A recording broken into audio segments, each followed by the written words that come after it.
You never want to kick your honeymoon off with a fight. And Democrats have been trying to put on a smile and pretend like it's happy days with Kamala. But after 3 weeks with her, they're losing it. Behind the scenes, it's infighting, backstabbing, like we've never seen before.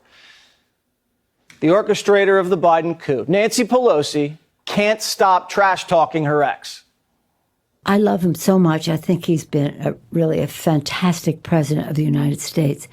So I really wanted him to make a decision of a better campaign because they were not facing the fact of what was happening. I've never been that impressed with his political operation. Biden's operation. Yeah, I'm not. I mean, I just haven't been. They won the White House. Bravo. Right? Mm-hmm. But so my concern was this ain't happening. And we have to make a decision for this to happen. And the president has to make the decision for that to happen. I knew what I was doing in the whole thing, not just that show. And what was that? That Donald Trump would never set foot in the White House again. Inside the tent, Biden whirled shooting right back, calling Nancy out by name. There were leaders of the party who decided to go ahead and go very public, and that gave permission to other people to go public. Do you mean like when Nancy Pelosi goes on TV and you know, there were 2 moments where she goes out publicly and when things sort of seemed like they were dying down, reopens the debate? Absolutely. You had this decision that the Democratic Party made to ignore their primary voters and ignore their primary process, and that was what should happen, and that was a very donor-driven thing. Nancy's guilty conscience is starting to kick in, and she's losing sleep over it. You think your relationship will be there? I hope so. I pray so. I cry so. You know, you worry about it? I lose sleep on it. Yeah. Yeah. You think he's angry at you? You think he's angry at you? I don't know. We haven't had a conversation. Aww. Trump's hearing rumblings that Biden is still holding a grudge. The presidency was taken away from Joe Biden.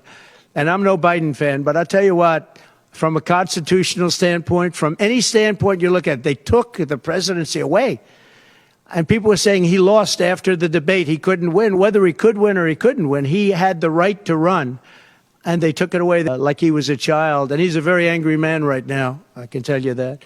He's not happy with Obama, and he's not happy with Nancy Pelosi, crazy Nancy. She is crazy, too. She's not happy with any of the people that told him that you've got to leave. He's very unhappy, very angry, and I think he also blames her.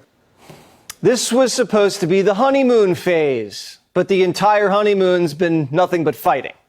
Not a good start. They thought they could get rid of Biden by sticking a knife in his back, but Biden played his cards right by anointing Kamala. Now Democrats in the media have to carry Kamala's water.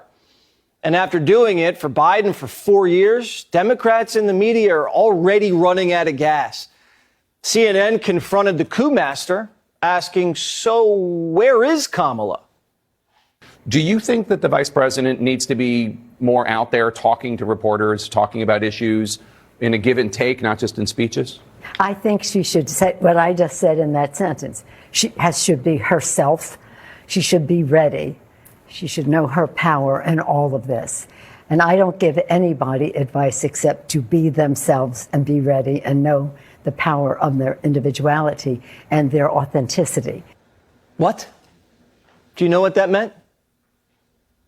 Well, the media now scrapping with each other, too. Watch this.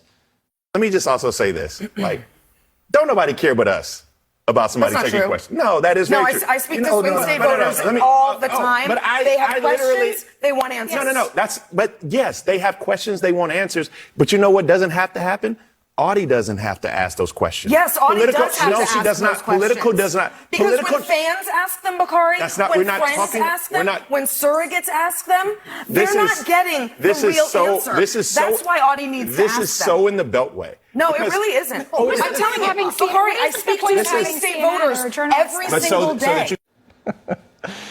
The Democratic Party is having second thoughts, especially after Kamala put a freak on her ticket.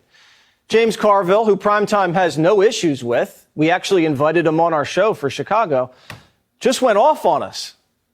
I have a message to Jesse and of the whole freak show is why don't you take a and maybe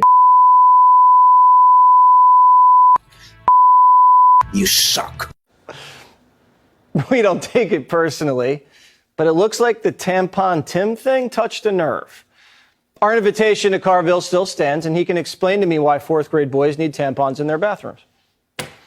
But if Kamala Harris is John Wayne and she's up in the polls, why are Democrats so angry?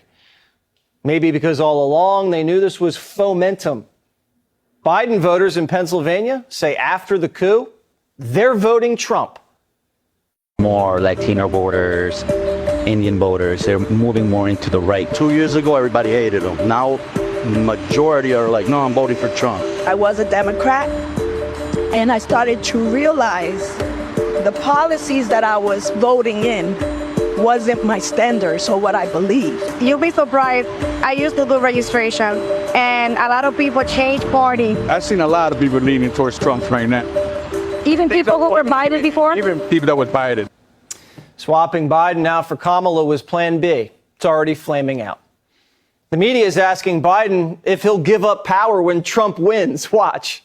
Are you confident that there will be a peaceful transfer of power in January 2025?